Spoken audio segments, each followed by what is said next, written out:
Hey, good evening, folks. Canal here. Let's get a quick watch list together. Flat week for the markets, pretty much. We're grinding higher a little bit here the last 4 or 5 days. So, it looks like the market's kind of regained its footing after this 3 day dip.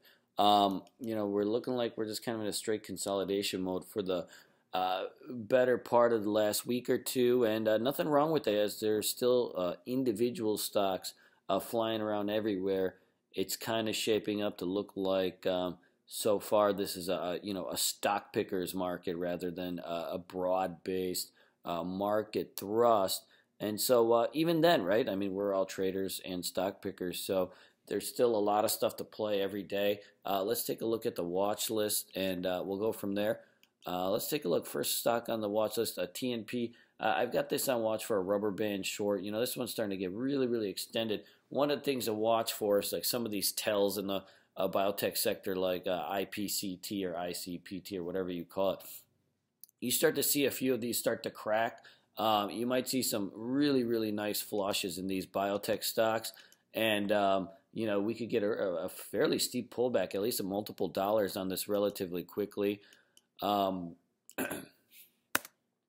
Vision had a big bounce off the 20-day moving average on Friday. I see. We'll look for a potential continuation of this move come tomorrow for potential day trades. Typically when the stock goes, it does tend to run for a couple days. So we might have more upside in this. RNN. This is another stock that I'm looking for a potential rubber band short. It's up 300% now in the last handful of sessions here without really even having a dip. I think one more gap up and run, and we might be able to get a nice short on this, maybe even as soon as the open. So keep an eye on this bad boy. CRMD, same type of thing. It's a $2 biotech stock, but we're starting to see some gaps in this. Another gap up and go, and I think this one will be ready for a short also. AER, I'm watching this one for a potential bounce play. After this initial earnings run, it's kind of just digested that move, and we're starting to see it bottom out here with a really nice level of support. Our risk is fairly minimized over here as we're just, consolidating out for a run back to 38.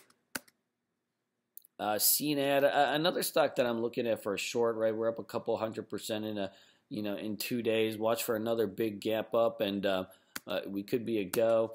ALIM, a biotech stock that's flagging. Look for a move over 5. UTHR. Whoa, what just happened there? This is an interesting stock here that's just been consolidating really for the last month or so.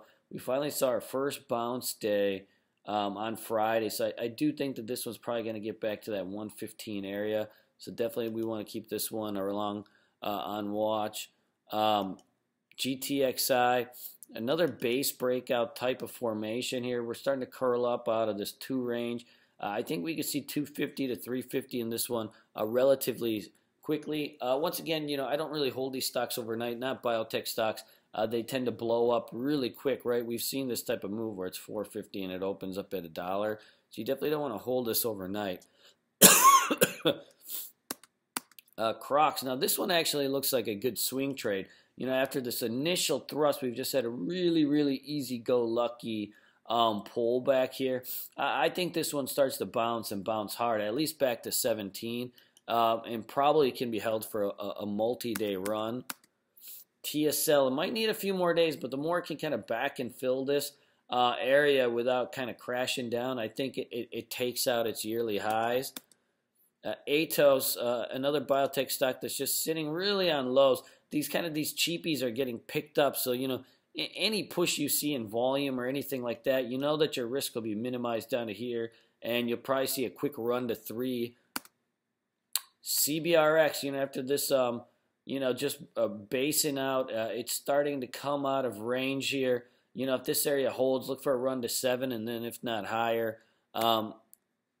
ADXS, same type of thing as GTXI, just really, a stock that's been basing out for quite some time. These cheapy biotechs are getting picked up. LITB, I'm still holding a half position on this of a swing from $8 and some change. I ran into $10 resistance. We're having a nice, easy-go-lucky 4-day pullback here. I would say that, any semblance of, some action in the morning come Friday, this one will probably make a run back to 10, especially if we can kind of hold down this area. This has been a pretty light pullback for the most part. NQ, we saw a late day run in this, on Friday. I think that this one's pretty much ready to go. We've put in our lows. We've got our support set. It's time for this bad boy to go. If it does, right, you're looking at a first target of 16, and then we'll see what it does after that. Body, take that off the list. And then this WBAI, really, basically, about a 2-week pullback here down to the 20-day moving average, which also kind of coincides with some price support here. I think that this one's in a nice bounce zone also. So that's it for now, guys. There's a million stocks on my list. We were focused. Biotechs have been hot, so that's something that will probably be playing to the long and short side. My list is pretty much equal in terms of how many I want to short and how many I want to go long. So I'll see how the market opens, and we'll see, what's popping, what's not before I kind of figure out, right, do we want to hammer these things or buy some up? There's a frenzy going on, right? China stocks, biotechs, low floaters. There seems to be a theme coming, at least in this first couple weeks of the year. So IPO stocks, so stick to them, and that'll kind of give you some direction on where to go. We had a nice week in the chat room last week. I'm sure we'll keep it up this coming week. Got a lot of stuff going on. So let me know if you have any help, need any help with anything or anything like that. But otherwise, I will see you guys all tomorrow. Take care.